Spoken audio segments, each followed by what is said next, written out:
संपूर्ण देशवासियों को बधाई देता हूं कि आज गुप्त नवरात्रि के पहले दिन से ये शिव पुराण की कथा प्रारंभ हो रही है। और आप सबको मालूम होगा 4 नवरात्रे होते हैं। उन 4 नवरात्रे में 2 नवरात्रे गुप्त माने गए और उसमें भी जो आषाढ़ महीने का जो नवरात्रा आता है, जो आज से प्रारंभ हुआ है, कहते हैं अगर कोई स्थिर होकर एकांत में बैठकर भगवान शंकर के नाम का मात्र संबोधन श्रवण कर लेता है, सुन ले, गुनगुना ले, शिव को याद कर ले, तो कहते हैं शिव और शक्ति की दोनों की कृपा उसके ऊपर बनी ही रहती है। आज से नवरात्रे प्रारंभ हुए हैं। 9 दिन तक ये गुप्त नवरात्रे के 9 दिन, अगर आपको ऐसा लगता है कि शिवजी आप बाबा मेरी नहीं सुन रहा, बहुत संघर्ष का जीवन चल रहा है, बहुत परेशानी का जीवन चल रहा है, बहुत कष्ट का जीवन चल रहा है और कोई मंजिल, कोई राह, कोई मार्ग दिख ही नहीं रहा, तुम्हारा कैसा भी दुख है, जो आज गुप्त नवरात्रे प्रारंभ हुए हैं, आज से 9 दिन तक का एक नियम ले लो गुप्त नवरात्रे में कि मुझे शिवजी के मंदिर में अशोक सुंदरी वाली जगह पर एक बेलपत्र मां हेमवती माता के नाम से, कौन सी माता? हेमवती, मां हेमवती के नाम से एक बेलपत्र अशोक सुंदरी वाली जगह पर समर्पित करूंगी। 9 दिन का एक नियम धारण करो और 12वें या 15वें दिन आप देखिए आपका जो दुख है मेरा बाबा उसको काट कर ही रहा है। गुप्त नवरात्रे जो आज से प्रारंभ हुए हैं, गुप्त नवरात्रे जो आषाढ़ महीने का ये गुप्त नवरात्रा है, इस नवरात्रे में हेमवती माता का स्मरण करना, एक बेलपत्र का पूजन करना या एक बेलपत्र के वृक्ष के नीचे आप 9 दिन तक भी, अगर मंदिर तक भी नहीं जा सकते, मंदिर में आप बेलपत्र रखने नहीं जा सकते, तो आपके घर के आंगन में, द्वारे पर, बगीचे में, आपके घर के पास अगर कोई बेलपत्र का पौधा है, वृक्ष है, उस बेलपत्र के वृक्ष के सामने एक बेलपत्र का पत्ता रखकर भी अगर आप उस पर जल चढ़ा रहे हैं या पूजन कर रहे हैं हेमवती माता के नाम से, तो उसका फल आपको मिलेगा। और मान लो बेलपत्र का वृक्ष भी नहीं है, हम मंदिर भी नहीं जा सकते, हम कहीं नहीं जा सकते, घर से बाहर कैसे निकलें, पानी तेज है, जलवृष्टि हो रही है, बहुत सा पानी है, तो क्या करें? अपने घर में जो शिवलिंग है, तुम्हारे घर में अगर जो शिवलिंग है, तुम्हारे घर में जो शिवलिंग विराजमान है, उसी शिवलिंग के साक्षी में, सम्मुख में भी अगर हेमवती माता का नाम लेकर अगर एक बेलपत्र समर्पित करोगे 9 दिवस तक, तो उसका फल मिलेगा जरूर, उसका फल मिलेगा। फिर से बोलो, कौन माता? हेमवती। कौन है ये? शिव महापुराण की कथा कहती है जब माता पार्वती जी हिमालय राज के घर में प्रगटी और हिमालयों की कंदरा में बैठकर मां पार्वती जी तप साधना में लीन हुई, जितनी परीक्षा भगवान शंकर ले सकते थे शिवजी ने सारी परीक्षा ली। ब्रह्मदेव परीक्षा लेने आए, भगवान नारायण परीक्षा लेने आए, इंद्रदेव आए, सप्तऋषि आए, सारे साधु संतों को परीक्षा लेने भेजा, पर मां उन परीक्षाओं में पास होती चली गई। तब भगवान शंकर ने दर्शन देकर कहा, पार्वती आज से तुम्हारा नाम हेमवती रहेगा। सुनो पार्वती, तुम्हारे इस नाम की आराधना जो तुम्हारे गुप्त स्वरूप में करेगा, उसको मनवांछित फल की प्राप्ति हो जाएगी। और वो फल, आज कथा अगर प्रारंभ हुई है और आप लोगों को मौका मिला है, तो इस कथा का स्मरण अपने जीवन में जरूर करें। क्या पता भोलेनाथ जी ने बेजापुर वालों पर भारी कृपा करी है, बहुत बड़ी कृपा करी, जो नवरात्रि में कथा मिली और आप लोगों को ये कथा का चरित्र श्रवण करने को पहले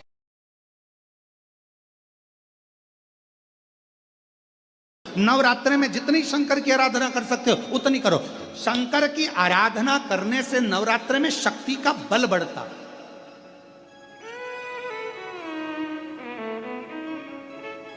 शक्ति का बल।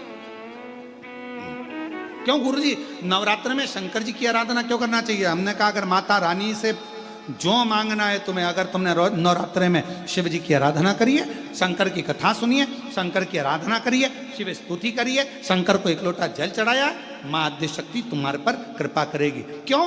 क्योंकि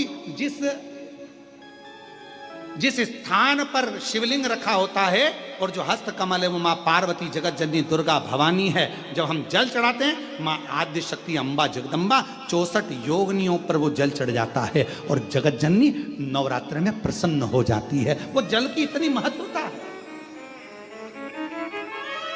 आद्य शक्ति को प्रसन्न करना है, नवरात्र में शिव जी को जल चढ़ाओ।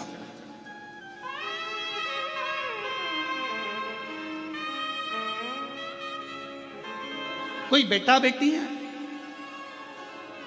कोई एग्जाम दे रहे हैं, कंपटीशन एग्जाम में बैठ रहे हैं, सर्विस के लिए जा रहे हैं, नौकरी के लिए जा रहे हैं, नौकरी नहीं लग रही है, हम कहेंगे लाल पुष्प की पत्तियों को प्रत्येक किसी भी नवरात्रि के अंदर, नवरात्रि के अंतर्गत 9 दिन का तुम नियम बना लो। जैसे कई माताओं का नियम रहता है, मेरा व्रत है, मैं दूध पर 1 गिलास दूध पर व्रत करूंगी, मैं नंगे पैर चलूंगी, मैं ये व्रत करूंगी, मैं वो व्रत करूंगी। मैं बेटा बेटियों से कहूंगा, नवयुवक बच्चों से कहूंगा, अगर आप कंपटीशन एग्जाम में बैठ रहे हो, अपनी पूरी मेहनत करो, पूरा परिश्रम करो, रात दिन एक करो और लगे रहो। और 9 दिन तक नवरात्रि में 9 लाल फूल की 9 पंखड़ियां या 9 कोई भी चावल लाल कलर में कर कर, कुंकू में कर कर, अगर माँ जगत जननी के मंदिर में नहीं जा सकते, माँ भीड़ रहे तो शिवलिंग की जो जलाधारी है, जहां पानी गोल घूमता है, इस जलाधारी पर कहीं पर भी नवरात्रे में 9 दिन तक या तो लाल फूल की पंखड़ी 9 या 9 चावल के दाने लाल कलर कर कुंकू में, लाल चंदन में उस स्थान पर चढ़ाना प्रारंभ करो। 9 दिन के बाद तुम्हें 15 दिन और निकलेंगे, उसके बाद तुम्हें खुद लगेगा कि तुम्हारी जॉब, तुम्हारी नौकरी तुम्हारा बाबा ने लगाया है। शक्ति का बल, परिश्रम जरूर करना, मेहनत जरूर करना, रात दिन पढ़ाई एक साथ करना और अपने परिश्रम को नहीं छोड़ना। मेहनत जरूर करो पर साथ में ये प्रयोग भी करो नवरात्रि का। देखो शिव और शक्ति का बल तुम्हें प्रसन्नता देता है कि नहीं देता। शिव शक्ति का बल हमें प्रसन्नता देता है कि नहीं देता।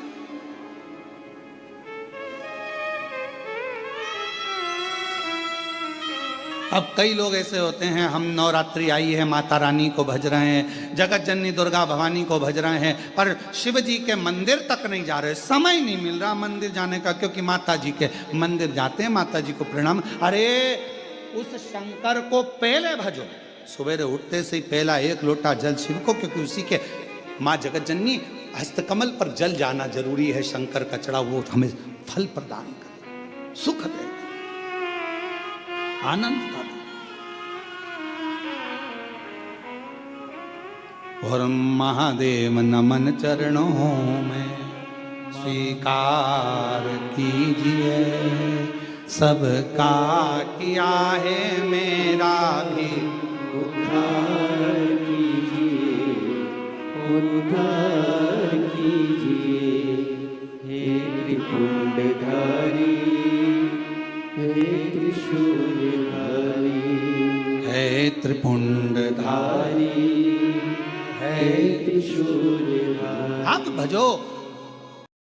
भगवान शंकर ने माता पार्वती से कहा था, पार्वती जब मनुष्य रोग से ग्रसित होगा, यह मानव का शरीर जब रोगों से घिर जाएगा, तब तेरे फेंके हुए कुंदुक नाम का अगर वो स्मरण करेगा और कुंदकेश्वर का नाम लेकर 1 लोटा जल लाल चंदन मिलाकर मेरे शिवलिंग पर समर्पित करेगा, तो वो रोग से मुक्त हो जाएगा। कल उसी घड़ी उसी क्षण शिव ने कहा, पार्वती आज तुमने पूरे कैलाश को सेट कर कर जमा कर उनका भरण पोषण किया है, जो तुम्हारे नाम का उच्चारण करेगा वो कितना भी बिखरा हुआ क्यों ना हो, हृदय से टूटा हुआ क्यों ना हो, उसकी दुकान, उसका व्यापार चाहे कितना भी बिखर गया हो, अगर प्रतिदिन 1 दुर्वा वो चंद्र घंटा के नाम से अगर मुझे समर्पित करेगा, तो उसका घर, परिवार, व्यापार मैं खुद सेट करते चले जाऊंगा, जमाते चले जाऊंगा। तो ये नाम कोई साधारण नाम नहीं है, चंद्र घंटा का नाम। दुनिया के लोग कहते हैं देवी जी के लिए चुनरी चाहिए, देवी जी के लिए सुहाग सामग्री चाहिए, देवी जी के लिए पुष्प चाहिए, माता रानी के लिए ये चाहिए वो चाहिए। पर याद रखना, शिव महापुराण की कथा कहती है जिस लड़का लड़की की शादी ना हो, 25-30 साल के हो गए, 32 साल के हो गए, 40 साल के हो गए, तो भी विवाह नहीं हो रहा, उसको एक नियम बना लेना चाहिए। नीम के पेड़ के नीचे घर में से 1 लोटा जल भरकर नीम के पेड़ में चढ़ाना प्रारंभ कर दो। जो कुल की देवी होती है वो स्वयं मातृ शक्ति शीतलता धारण कर कर उसका मंगल विवाह कराई देती है। शिव महापुराण की कथा कहती है जिसके शरीर में काया का रोग हो जाता है, सोराइसिस जैसी बीमारी हो जाती है, खाल निकलने लगती है, चेहरे पर कालापन आ जाता है, आंखों के नीचे कालापन आ जाता है, या शरीर में काले काले धब्बे पूरे शरीर में कहीं पर भी पड़ जाएं, डॉक्टर का इलाज करवाओ, डॉक्टर को शिव मानो, जो दवाइयाँ दे वो खाओ, जांचे करने की बोले जांचे कराओ, पर साथ में एक काम और करो, शंकर भगवान को 5 बेलपत्र 5 दुर्वा समर्पित कर एक ही लोटे से 5 बार थोड़ा थोड़ा जल सुंदरेश्वर महादेव के नाम से चढ़ाओ। जो जल चढ़ाया है उस जल को कटोरी में झेल कर लेकर आओ। 5 दुर्वा में से 1 दुर्वा 1 बेलपत्र उठा कर ले आओ। बेलपत्री को सुबह के समय खा लो, दुर्वा को प्रदोष काल में खा लो, और वो पानी को पूरे शरीर पर 5 बार लगाना चालू कर दो। शरीर में कितना भी अगर कालापन आ रहा होगा, छट्टे पड़े होंगे, सोराइसिस जैसी बीमारी भी होगी, तो लगभग 1.5 महीने के अंदर पूरा काया ठीक होना प्रारंभ हो जाएगी। सुंदरेश्वर महादेव का इतना महत्व। या चैत्र नवरात्रे में, शरदीय नवरात्रे में, आषाढ़ी नवरात्रे में, आदिक पौष नवरात्रे में हम शंकर की, हम जगत जननी जगदम्बा की जब स्थापना करते हैं, या हम नूतन घर का प्रवेश करते हैं, या गणेश जी की स्थापना करते हैं, या कोई दुकान को प्रवेश करते हैं, या कोई शुभ कार्य करने के लिए अग्रण्य होते हैं, तो हम कलश की स्थापना क्यों करते हैं? आज शिव महापुराण में शुरुआत में अपन शिव और पार्वती की यही संवाद को लेकर चलते।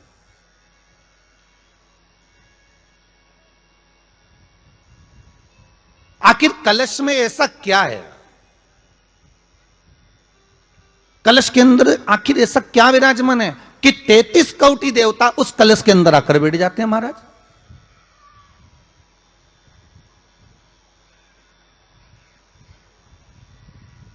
आप कोई यज्ञ करने जा रहे हो, आप कोई पोथी पुराण करने जा रहे हो, आप कोई अच्छा कार्य करने जा रहे हो, तो ब्राह्मण देवता कह देते कलश की स्थापना होगी, कलश की शोभा यात्रा निकलेगी, कलश यात्रा निकलेगी, कलश विराजमान होगा। और आज हर की पौड़ी पर, प्रयागराज में, या उज्जैनी में, नासिक में जो बड़े बड़े कुंभ के मेले होते, कुंभ का मतलब भी तो कलश से होता है, उसकी महत्वता क्यों है? उस कुंभ की, उस घड़े की महत्वता कहां से प्रकट हो गई? शिव महापुराण की कथा कहती है महाराज, भगवान औघड़दानी शंकर स्वयं आद्य शक्ति जगदम्बा से कहते हैं कि जगदम्बा तू क्या चाहती है बोल। तो जगत जननी जगदम्बा कहती है कि जहां मैं हूं वहां शंकर है, ये आपने कह दिया, पर जहां शंकर है वहां पार्वती का होना जरूरी है। उसके लिए सिद्ध करने के लिए एक स्थान ऐसा बनाया जाए जहां पर शंकर विराजमान है और शंकर के साथ पार्वती विराजमान है। तो शिव जी ने कहा, पार्वती उसके लिए मैं तुझे एक सुंदर कलश का निर्माण कर देता हूं। दुनिया का रचनाकार, दुनिया की रचना करने वाले महाराज, संपूर्ण ब्रह्मांड की रचना करने वाले, जिनको भगवान शिव ने स्वयं ब्रह्मदेव से कहा है कि ब्रह्मा जी तुम सृष्टि खंड को आगे बढ़ाइए, सृष्टि की रचना करिए। और आज ही के दिन, यही चैत्रीय प्रतिपदा के दिन, यही इसको कहते हैं नया संवत्सर, नया वर्ष। हिंदू धर्म में क्यों कहा जाता है? आज ही के दिन ब्रह्मा जी ने महाराज सृष्टि की रचना करना प्रारंभ करा था। आज ही के दिन भगवान शिव और ब्रह्मा का संवाद हुआ था। सीधे भगवान शंकर ब्रह्मदेव के पास जाकर बोले थे, हे ब्रह्मदेव आप सृष्टि की रचना करिए। तो ब्रह्मा जी ने पूछा था, सारे नक्षत्र आपने बनाए, सारे दिन आपने बनाए, सारी घड़ियां आपने बनाई, सारा पल आपने बनाया, मनुष्य की श्वास गिनती, काउंटिंग, अर्थात मनुष्य के शरीर की रोमावली, ये सब आपने निश्चित करी है। हिंदू धर्म के भीतर 4 तरह की बंदरवाल होती है।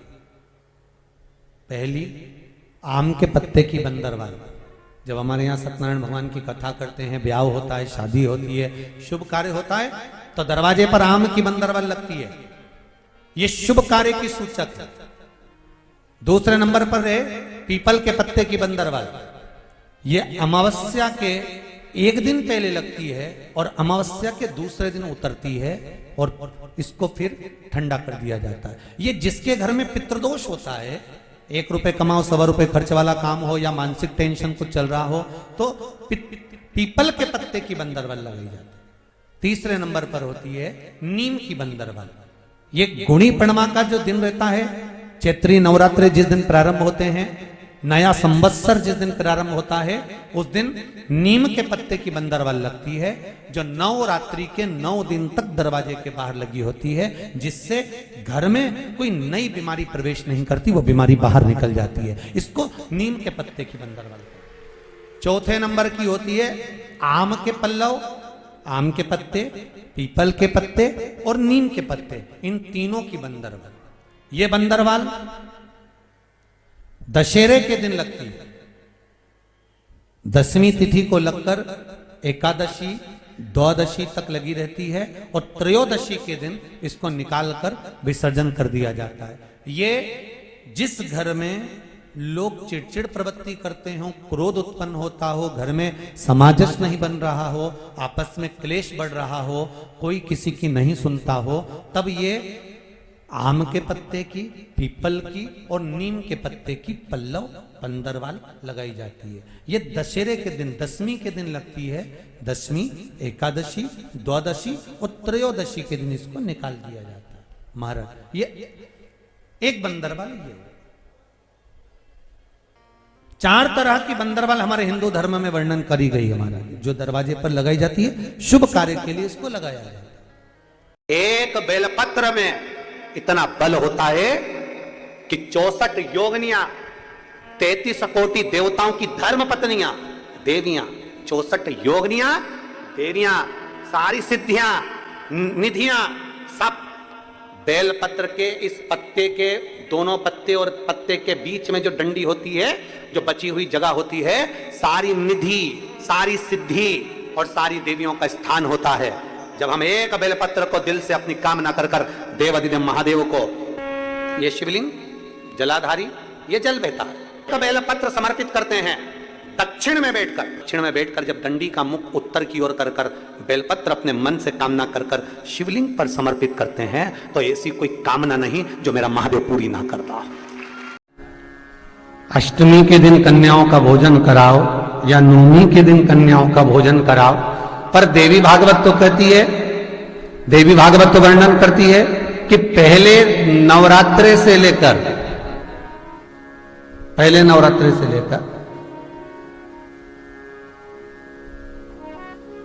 नौवीं तिथि तक जितने दिन देवी के होते हैं, प्रत्येक दिन में आप किसी भी दिन कन्याओं का भोजन करा सकते हो, पहली रात्रि से लेकर, पहला दिन से लेकर।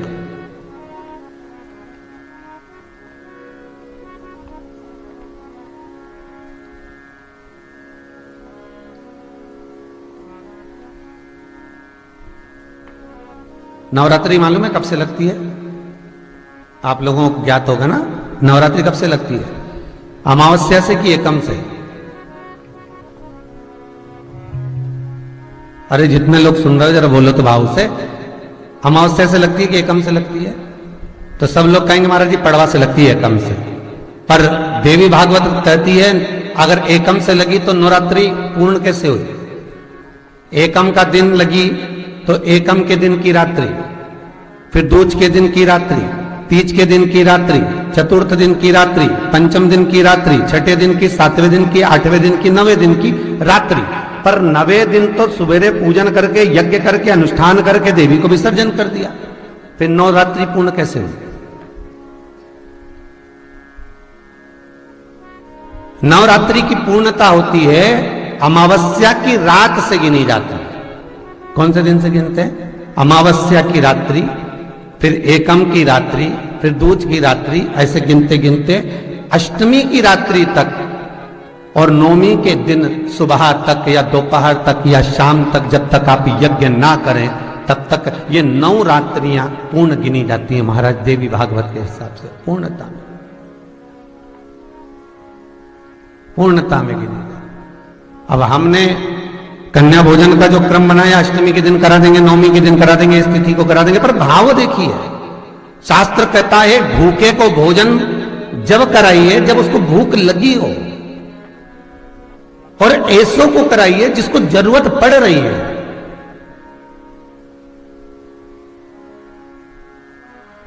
केवल नवरात्रे व्रत करने से पूर्ण नहीं होते, केवल नवरात्रे 9 दिन तक भूखे रहने से पूर्ण नहीं होते, केवल नवरात्रे नवरात्रि तक जागने से पूर्ण नहीं होते, केवल नवरात्रे घर में ज्योत जलाने से पूर्ण नहीं होते, केवल नवरात्रे 9 दिन तक जवारे बोने से पूर्ण नहीं होते, केवल नवरात्रे 9 दिन तक कलश स्थापना से पूर्ण नहीं होते। नवरात्रे पूर्ण जब माने जाते हैं जब आप घर में रहने वाली नारी का आदर करना प्रारंभ कर दो। प्रत्येक कन्या में, प्रत्येक बच्ची में तुम्हें मां जगत जननी का स्वरूप नजर आने लगे और आप स्त्री को सम्मान देने लगे, आदर करने लगे, तो समझना कि नवरात्रे सिद्ध हो गए, नवरात्रे में आपकी साधना सिद्ध हो गई। एक नवरात्रे में जो पंचमी तिथि होती है, नवरात्रे की जो पंचमी तिथि है, उस पंचमी तिथि के दिन अशोक सुंदरी का जो स्थान होता है उसको समझिएगा थोड़ा सा। जैसे ये शिवलिंग है और ये जलाधारी है भगवान शंकर की, ये शिवलिंग, ये जलाधारी, और जलाधारी में जो जल बहता है उसमें बीच में जो मोटी सी लाइन रहती है वो अशोक सुंदरी होती है। जैसे कई बेटे हैं, बेटियां हैं, कोई व्यक्ति व्यापार चालू कर रहा है, कोई व्यक्ति अपना नया भवन निर्माण कर रहा है, नए भवन में जा रहा है, या कुछ अच्छी दुकान खोलना चाह रहा है, कोई अपने लक्ष्य पर पहुंचना चाहता है और पहुंच नहीं पा रहा, तो जो शारदीय नवरात्रे आते हैं, इस शारदीय नवरात्रे में जो मां आद्य शक्ति की पूजन की जो पंचमी तिथि होती है, इस पंचमी तिथि पर अशोक सुंदरी वाली जगह पर, जो अशोक सुंदरी का स्थान है, वहां पर लाल पुष्प एक समर्पित करें। जो जलाधारी है, मां पार्वती, जगत जननी, जगदम्बा, अम्बा, भवानी मैया, दुर्गा का हस्त कमल, इस पर 7 जगह पर कहीं पर भी लाल चंदन की बिंदी 7 स्थान पर कहीं पर भी रखी, और 1 लोटा जल शिव जी को पंचमी के दिन, नवरात्रे की, शारदीय नवरात्रे की पंचमी के दिन कामना करते हुए उत्तर की ओर मुख कर कर, अर्थात यहाँ बैठते हुए शिव जी पर जल चढ़ाना प्रारंभ करें और अपने मन की कामना कहकर बाबा के पास में जो लाल पुष्प समर्पित करा है, उस पुष्प को अशोक सुंदरी वाली जगह से वापिस लेकर आ जाए। जिस लक्ष्य को आप पाना चाहते हो, अच्छी पढ़ाई कर रहे हो, खूब अध्ययन कर रहे हो, खूब मेहनत कर रहे हो, खूब पढ़ो, कोई दुकान खोल रहे हो, व्यापार चालू कर रहे हो, कोई नया कार्य चालू कर रहे हो, उस पुष्प को अपने स्पर्श कर कर या उस पुष्प का दर्शन कर कर आप एक बार जाकर देखो, आपको उस मंजिल तक मां आद्य शक्ति, दुर्गा, भवानी, शिव पहुंचा कर